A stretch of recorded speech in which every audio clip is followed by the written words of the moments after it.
But what we do know is that none of us can sleep. Hands up! Get out! Don't shoot! Hands up! Don't shoot! Hands up! I can sleep. Our survival depends on her. Let's get to work. 자, 다음은 귀문 대 어웨이크입니다. 귀문은 여러분 아시죠? 제 리뷰를 보셨을 겁니다. 귀문은 여러모로 아쉬운 작품이었어요. 멋진 작품이 나오기를 바랬는데 또 제가 김강우 배우의 오늘 김강우 영화가 몇 개가 나오는 거지? 아무튼 김강우 배우의 팬이기 때문에 좋은 작품이길 원했는데 좋지 않았다. 그래서 여기에 끼게 되는 불명예가 생겼군요. 네, 어웨이크는 많은 분들이 어웨이크? 2007년도였나? 그때 나왔던 제시카 알바의 그 어웨이크 그거를 생각하시는 분들이 많을 거예요. 2007년작은 저에게도 되게 큰 의미가 있어요. 그때 제가 좋아하던 여자애가 있었는데요. 그래서 사귀어야 된다 이런 생각을 하고 있었는데 같이 영화를 보러 갔어요. 제시카 알바의 어웨이크가 있었고 그때 영화관에 뭐가 있었냐면 놀라지 마십시오. 무려 삼국지 용의 부활이라는 작품이 있었습니다. 유덕화가 조자룡으로 나온 영화인데 이거를 찾아보면 뭐 좋은 작품이다 이렇게 나오는 게 있는데 저는 이걸 보고서 연애에 실패했다.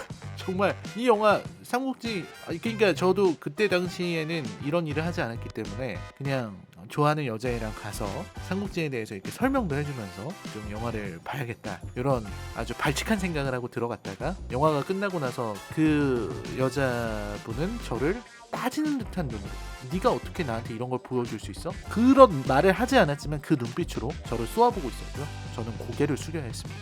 그리고 이어지지 않았죠.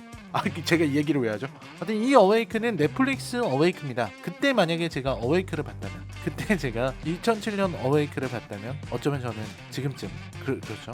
저를 닮은 죄송합니다. 아무튼 이 어웨이크는 넷플릭스 어웨이크인데요. 말도 안 되는 영화입니다. 그래서 어웨이크를 16강으로 올리도록 하겠습니다. Is this what you wanted?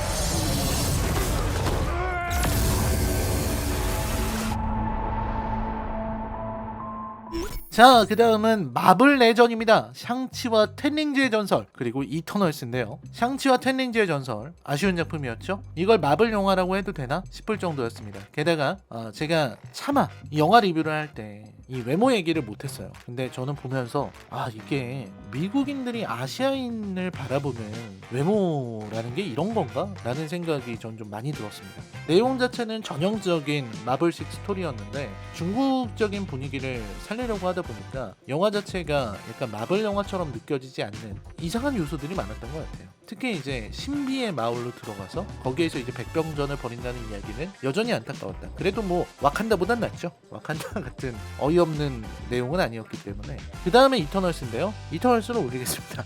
그냥 이터널스라는 영화를 보면서 제가 확신을 갖게 된 건 어떤 장르의 영화를 만들 때 그 장르를 정말 사랑하는 사람이 아니면 이런 실수가 벌어질 수 있다. 이런 류의 영화들은 좀 덕력이 있는 감독이 만드는 게 좋겠다는 생각이 들었기 때문에 이터널스를 올리도록 하겠습니다.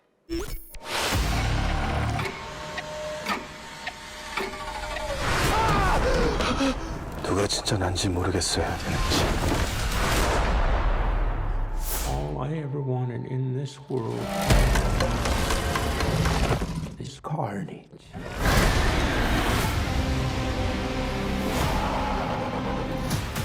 자, 그 다음에 유체이터 할자와 베놈2 렛 데어 비 카니지입니다. 유체이터 할자는 좀 아쉬웠죠. 그냥 뭐 제가 계속 다 아쉬웠다 이렇게 얘기하는 것 같지만 유체이탈이라는 소재 자체가 마약이랑 연결되면서 전혀 말이 안 되게 된 그런 부분들이 좀 아쉬웠고요. 보면서 제가 기억에 남은 거는 박용우 연기를 너무 잘하는구나 그런 작품이 유체이터 할자였고요. 그 다음에 베놈2 렛 데어 비 카니지. 아니 아무리 그래도 베놈2가 그래도 돈을 많이 들였는데 재밌지 않겠느냐 이렇게 물어보시는 분들이 있을 것 같아서 저는 이렇게 답하고 싶습니다. 베놈2 렛 데어 비 카니지가 16강에 올라가도록 하겠습니다.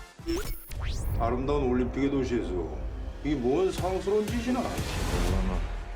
얘는 억울하면 안 돼. I taught you it. You man, fight. Be quiet. I'm trying. Come on. Fight.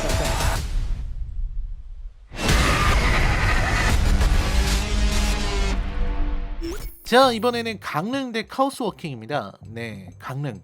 몇 번째 말씀드리는지 모르겠지만 시대착오적인, 근데 이거는 더 시대착오적입니다. 낙원의 밤하고 굉장히 좋은 승부가 될 것 같은데, 강릉은 요즘 시대의 낭만파 주먹의 이야기를 그리고 있다는 점, 어떤 멋진 조폭 누아르가 나올 수 있을 거라고 생각했던 것 자체가 시대에는 맞지 않는 생각이었다. 물론 저는 유호성의 연기는 되게 인상적으로 봐서요, 친구에서의 모습과는 다른 캐릭터라는 거를 설득시켰어요. 그것만 해도 유호성이 참 좋은 배우다 라는 걸 확인한 데서 끝났습니다. 그래서 강릉이었고요. 카오스워킹은 그 나오기 전부터 좀 기대적으로 이름이 높았었고, 제가 리뷰를 못하고 넘어가긴 했는데 아쉬운 영화였습니다. 그렇기 때문에 강릉을 16강으로 올리도록 하겠습니다.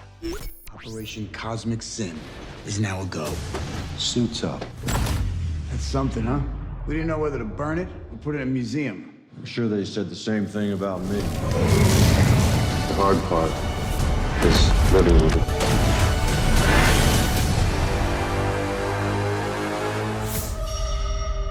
직접 인터뷰를 요청하신 이유를 말씀해 주실 수 있을까요?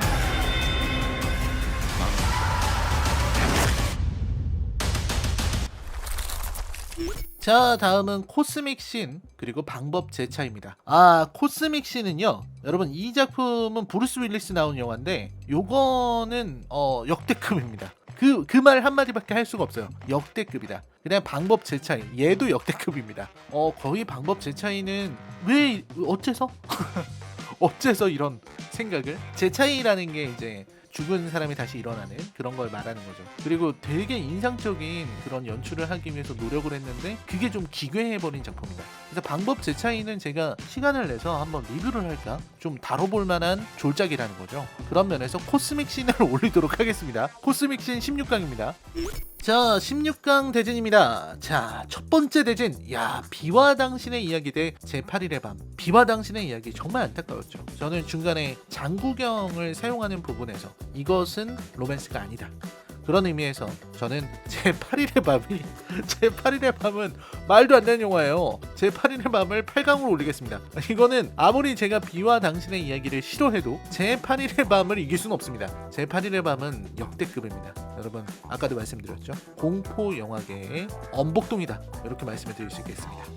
자, 그 다음 매치 서복 대 내일의 기억.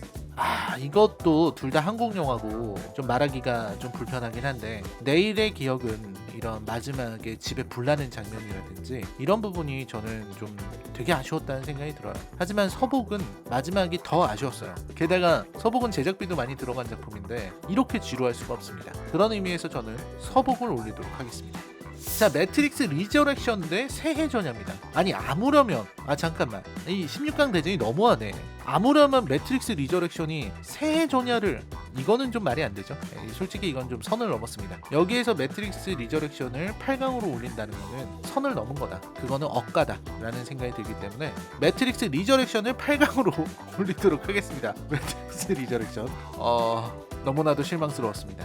자, 그 다음에 차인표 대 코스믹 신. 자, 차인표는 솔직히 못 만들었어요. 정말 못 만들었습니다. 이거 괴작입니다. 너무 지루하고 연출도 너무 형편없어요. 이건 감독 문제죠. 하지만 차인표 씨는 열심히 노력을 했습니다. 웃음을 주기 위해서. 그리고 저는 개인적으로 어렸을 때부터 차인표라는 사람은 워낙 빅스타였기 때문에 차인표라는 배우를 보면은 정감이 갈 수밖에 없다, 아무리 졸작이지만. 그 다음 코스믹 신인데요, 이 코스믹 신은 이 작품을 이거 어떻게 설명을 해야 되지? 이거 리뷰를 할게요. 요거 리뷰하겠습니다, 여러분. 이 코스믹 신은 진짜 여러분들한테 제가 뭐 리얼이니 엄복동이니 최근에 많은 졸작들에 대해서 말씀을 드렸지만 코스믹 신은 역대급입니다. 이거를 굳이 제가 비유를 하자면, 여러분들 집에 무슨 약 같은 거 있죠. 뭐 어떤 약이든 좋습니다. 뭐 타이레놀이어도 좋고, 어떤 집에 있는 상비약 같은 거 이렇게 열어보면은 그 안에 설명서가 있어요. 사용 설명서, 약에 대한 정보가 들어있는 그게 있죠. 그게 굉장히 깨알 같은 글씨로 엄청 많거든요. 그거를 첫 번째 글자부터 마지막까지 정독을 하는 게 더 재밌다. 코스믹 신보다는 그게 훨씬 더 재밌다. 그거를 다 읽으면은 뭔가 유익하기도 하죠. 이 약에 대한 정보를 알 수 있고 어떻게 실험을 했고 이런 거 알 수 있으니까 그걸 정독하세요. 절대 여러분들이 안 읽는 거, 전자제품 사용 설명서라든지 이런 것들을 정독하시 생각하시는 게 코스믹 씬을 보는 것보다는 훨씬 더 좋다. 깨알 같은 글씨이기 때문에 눈 건강에 안 좋지 않느냐. 그럼 여러분 제가 이렇게 묻고 싶어요. 코스믹 씬을 보는 건 눈 건강에 좋을까요? 그런 의미에서 8강에는 코스믹 씬이 올라가겠습니다. 자, 그 다음에 강릉 대 어웨이크입니다. 강릉, 아까 말씀드렸던 시대착오적인 작품. 특히 저는 장혁의 뭔가 이루 말할 수 없는 그 미묘한 그 대사 처리와 연기 이런 것들이 저는 좀 너무 안 좋았다는 생각이 듭니다. 하지만 어웨이크에 비할 수 없습니다.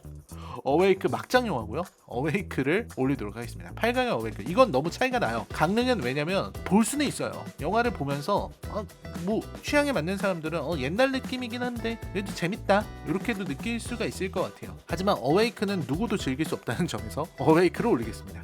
자, 그 다음에 낙원의 밤 대 컨저링 3 악마가 시켰다. 아무리 그래도 컨저링은 중간은 가겠지 라고 생각하는 여러분들께 컨저링 3를 안 보신 분들이 하시는 말이다. 정말 그런 마음 편한 소리 하지 마십시오. 컨저링 3는 망했어요. 낙원의 밤은 그래도 엄태구, 그래도 차승원, 그래도 전여빈이 나오잖아요. 낙원의 밤은 볼만합니다. 컨저링 3에 비해선 볼만해요. 그래서 컨저링 3를 올리도록 하겠습니다. 자, 다음은 몬스터 헌터 대 이터널스입니다. 제가 이터널스를 굉장한 망작이라고 생각을 하고 몬스터 헌터는 언급조차 하지 않았습니다. 왜냐? 언급할 가치가 없기 때문이죠. 몬스터 헌터를 8강으로 올리도록 하겠습니다. 아무리 그래도 이터널스는 마블 영화인데 볼거리는 있잖아요. 몬스터 헌터는 볼거리도 없느냐? 없습니다. 몬스터 헌터를 올리겠습니다. 자, 16강 마지막 대진입니다. 톰과 제리 대 베놈2 렛데어 비카니지.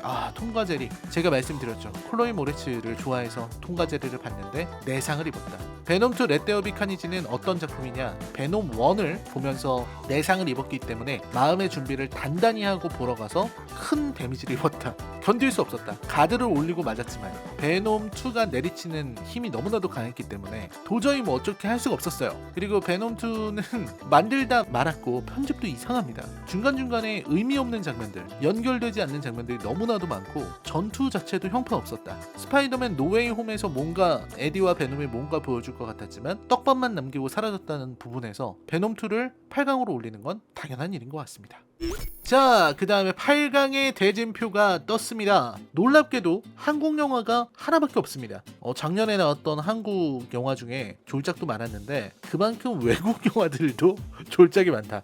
여러분들이 안 봐서 그렇지 정말 엄청난 작품들이 많았다. 자, 첫 번째 대진 보겠습니다. 8강 대진 장난 아닌데요. 어웨이크 대 코스믹 씬입니다. 어웨이크 대 코스믹 씬. 여러분, 어웨이크는 진짜 말을 할 수가 없는 그런 망작이에요. 이런 졸작은 존재할 수가 없다. 하지만 코스믹 씬은 뭐라고 할까요? 이 보는 내내 나 스스로를 부정하게 되는 그런 작품입니다. 그래서 코스믹 씬을 4강으로 올리겠습니다.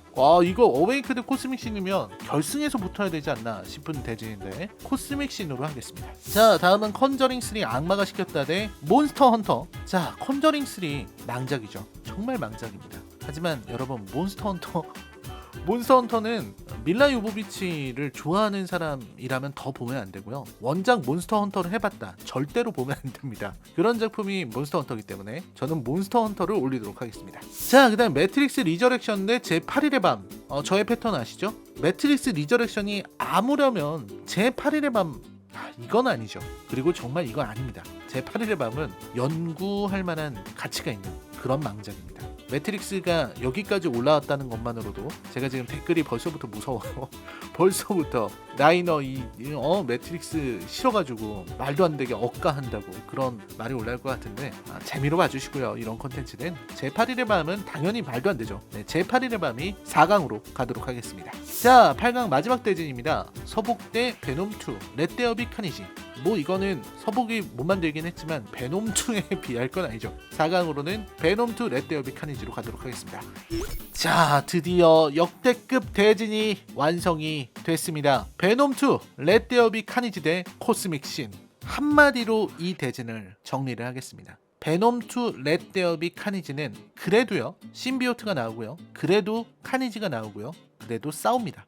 코스믹 씬은 아까도 말씀드렸듯이 자기 자신을 부정하게 됩니다. 도대체 이런 어떤 말 같지도 않은 소리를 하는 작품을 내가 이걸 왜 봐야 하는가? 나는 도대체 왜 코스믹 씬을, 도대체 브루스 윌리스의 뭐가 좋아서 이 영화를 보기로 생각을 했을까? 내 인생에서 가장 재미없는 작품 중 하나가 바로 이 작품이지 않을까? 하는 생각이 드는 게 바로 코스믹 씬이었습니다. 그렇기 때문에 결승에는 코스믹 신을 올리도록 하겠습니다. 자, 몬스터 헌터 대 제8일의 밤. 이걸 어떻게 해야 되나요? 몬스터 헌터. 정말 게임 원작 영화들이 망하는 작품들이 아주 많았죠. 툼레이더도 그랬고. 정말 아쉬운 영화들 되게 많았잖아요. 지금 그래서 우리가 계속해서 게임 원작 영화들이 나오는 걸 걱정하고 있는 거 아니겠습니까? 그런데 몬스터 헌터는 그 모든 작품들을 다 합친 것만큼 망작이었습니다. 제가 몬스터 헌터 리뷰를 안 하고 넘어간 게 못내 아쉬웠는데 리뷰를 해드리죠. 그래서 저는 제8일의 밤을 결승으로 올리겠습니다. 제8일의 밤은 말도 안 되는 작품이에요. 여러분, 이거는 제가 이 작품을 관심을 갖고 넷플릭스에서 클릭을 한 게 그게 문제였다. 심각한 망작입니다. 자, 그리고 마침내 우리는 결승으로 갑니다. 내 눈을 믿을 수가 없는 결승대진. 여러분, 이게 역대급 결승입니다. 이 대작품을 여러분들이 지금 안 보셨다. 뭐야, 듣보잡 작품들이 결승에 올라와가지고 싸우는데 왜 저렇게 호들갑이야? 라고 할 수 있겠지만, 여러분들이 이 작품을 안 봤다는 건 여러분의 인생이 아직까지 아름답다는 뜻입니다. 좀 상상하기 어려운 대진이 펼쳐진 거거든요. 이거는 재평가받을 겁니다. 이 너무나도 형편없었던 두 작품의 대진을 저는 어떤 작품이 우승을 해도 괜찮을 거라고 생각을 합니다. 그러나 저는 여러분께 여기서 한 가지 제안을 드리고 싶습니다. 제8일의 밤은요, 넷플릭스에서 보실 수가 있습니다. 물론 넷플릭스 결제해야 되죠. 넷플릭스 결제하면 그래도 다른 영화들도 볼 수 있잖아요. 넷플릭스 오리지널도 볼 수 있고요. 블랙미러 같은 아주 웰메이드 작품도 볼 수가 있습니다. 근데 코스믹 신은 지금 보려면 제일 싼 게 네이버 시리즈나 웨이브에서 단품 2,500원으로 사야 됩니다. 코스믹 신의 러닝 타임은 88분입니다. 1시간 반이죠. 내 인생에서 1시간 반을 아주 고문과 같은, 정말 지옥 같은 시간으로 만드는데 2,500원을 써야 된다? 여러분, 이거는 선 넘었죠? 네, 그렇습니다. 여기서 결정하겠습니다. 2021년 최악의 영화, 망작 영화 월드컵 우승은요, 바로 코스믹 신입니다. 네, 여러분 정말 끝까지 지켜봐 주셔서 너무 감사했습니다. 성원해 주신 덕분에 이렇게 월드컵을 할 수 있었고요. 이 월드컵 영상에서 우승을 한 2021년 가장 강력한 작품 코스믹 신. 아마 요거 대진을 바꾸면 4강이나 결승에 올라오는 작품이 바뀔 수는 있을 거예요. 하지만 우승은 코스믹 신입니다. 어떻게 대진표를 짜도 저에게 물어보세요. 우승은 코스믹 신이다. 물론 제8일의 밤이 우승이다 하시는 분들도 있겠고, 몬스터 헌터가 너무 심했잖아요, 이렇게 말하실 수도 있겠지만 코스믹 신이 압도적입니다. 이 압도적인 작품 여러분들 곧 리뷰로 보실 수가 있습니다. 제가 4강에 올라온 작품들은 베놈2를 제외하고 다 리뷰를 해서 여러분들께 보여드리겠습니다. 월드컵 영상 예전에 아주 많이 좋아하셔서 계속 올리려고 합니다. 좀 더 재미난 주제를 가지고서 항상 주기적으로 월드컵을 업로드하도록 하겠습니다. 시청해주셔서 감사합니다. 여러분 안녕히 계십시오.